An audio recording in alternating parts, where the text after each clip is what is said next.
because I had my own training methodology at the beginning. It was all about delivery. The Mac show. Get you some, gas it up and burn it down, blah, blah, blah, blah. You know, so, and people love that. Sure. You know, the motivational piece of it. But I started going away from that and becoming more cerebral with teaching because that resonated more. I think it was the first time, probably in 2012, I got a compliment from a teacher. Okay. Who was in my class, a shooting class. And that was like winning, you know? Yeah. So I wanted to win more. So how do you win more?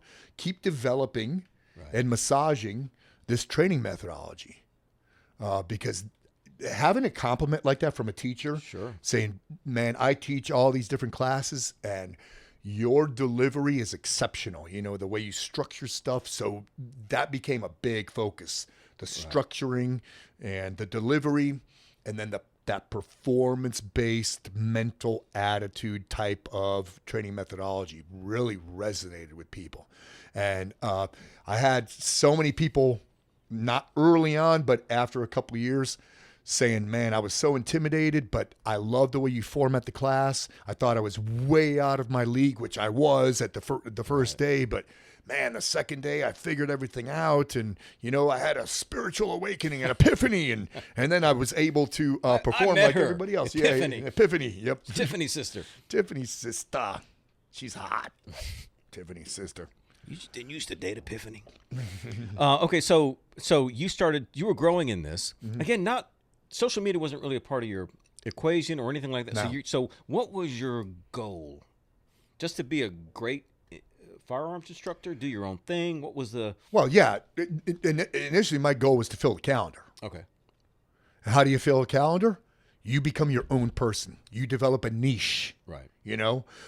And early on, I think in like maybe 2004. So I started my own business in 2010, right, working under my own banner.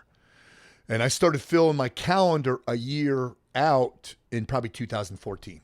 So it took me a couple years, you know, to massage the system, let it develop, let it mature, and then it was probably like 3 or 4 years in, like 2013, 14, where I realized, oh shit, all right, you know, less is more.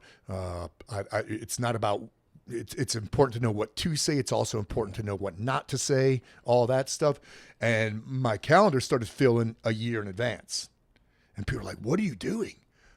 I said, well, I don't know. I'm making training fun, interesting, but I'm also imparting a message that people could use outside of the firing range. And that's when it started catching on. I had... there was in 2 different classes, I had Olympic coaches. One was Olympic sailboat coach, coach professional sailors, and another was downhill skier Olympic coach. Oh, wow. And they said they came to the class not for the shooting portion, but for the training methodology portion. Interesting. I was like, damn, bro, holy crap. They said, yeah, we heard you running performance-based training, and we want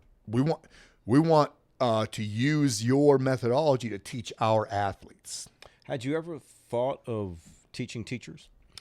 Yeah, I would love to. And a lot of teachers come to my class, and but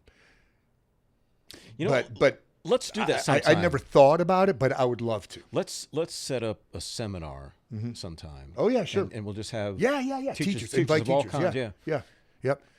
Teachers and coaches. Yeah, so we'd have to probably give that away for free because there's no way we could advertise it and sell it. Because they'd be like, what the hell? A shooting instructor wanted to teach us teachers. We know what we're doing here. I don't know, dude. You're pretty popular. Yeah. Well, now, yeah. Now Yeah. I forget I'm popular now. Yeah. You forget. Small C, right? Small C.